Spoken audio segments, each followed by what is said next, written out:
Welcome to our channel J5 creations வழங்கும் லக்ஷ்மியின் இன்றைய சமையல். இன்றைக்கி நாம் என்ன பண்ண போகிறோம்னா வெள்ளாட்டம் குருமா செய்ய போகிறோம்.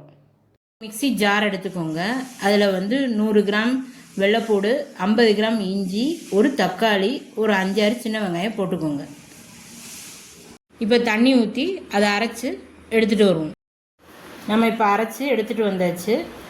இப்போ வீட்டிலேயே மசாலா பொடியை திரிச்சிக்கலாம். வாங்க பார்க்க. பொருட்கள் பார்த்திங்கன்னா மல்லி ஒரு 3 ஸ்பூன், மிளகு 1 ஸ்பூன், அப்புறம் ஜீரகம் 1 ஸ்பூன், அப்புறம் பெருஞ்சீரகம் 1 ஸ்பூன், வத்தல் 4, ஒரு பட்டை, 2 கிராம்பு, இதை மட்டும் போட்டு நல்லா வறுக்கணும். இப்போ நம்ம வெள்ளாட்டம் குருமா செய்ய போகிறோம். அதுக்கு ஒரு குக்கரில் எண்ணெய் ஊற்றுங்க. பட்டை, கிராம்பு, கடுகு, உளுந்து. குழம்பு ரெடி பண்ணதுக்கு கடுகு உளுந்து போட்டு பட்டை கிராம் எல்லாம் போட்டு வறுத்துட்ருக்கோம். ரெண்டாவது வறுக்கிறதுக்காண்டி ஏற்கனவே நம்ம வறுத்து வச்சதை மிக்சியில் போட்டு அரைச்ச பொடியை ரெடி பண்ணி வச்சாச்சு.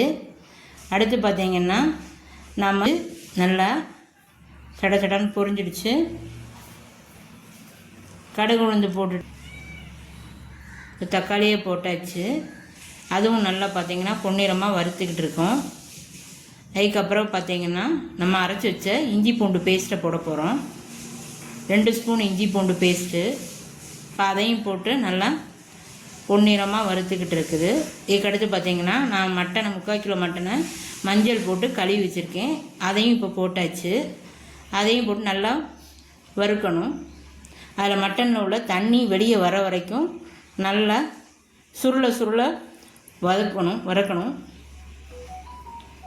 நல்லா வறுத்ததுக்கப்புறம் பார்த்திங்கன்னா பொடி ஏற்கனவே நம்ம மசாலா பொடி வீட்டில் திரிச்சு வச்சுருக்கோம்ல, அந்த பொடியை 3 ஸ்பூன் போட்டு அதையும் போட்டு நல்லா வறுத்துட்டு ஒரு கை உப்பையும் போடணும்.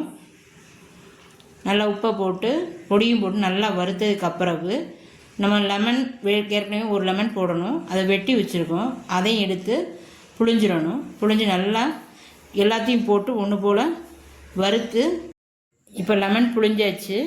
லெமன் புழிஞ்சதுக்கப்புறம் தண்ணியெல்லாம் வெளியே வரந்தனையும் நல்லா சுருள கிண்ணதுக்கப்புறம் நம்ம குக்கரை மூடிடணும். மூடிட்டு ஒரு 5 விசில் வச்சு கீழே இறக்கணுன்னு மல்லித்தலை போட்டு இறக்கி வச்சிடணும். பார்க்கறதுக்கே அழகாக இருக்குது. நம்ம இது சாப்பாடுக்கோ இல்லை சப்பாத்திக்கோ வச்சு சாப்பிட்டுக்கலாம். இந்த கிரேவி பிடிச்சிருந்தா லைக் பண்ணுங்கள், ஷேர் பண்ணுங்கள். பாய்.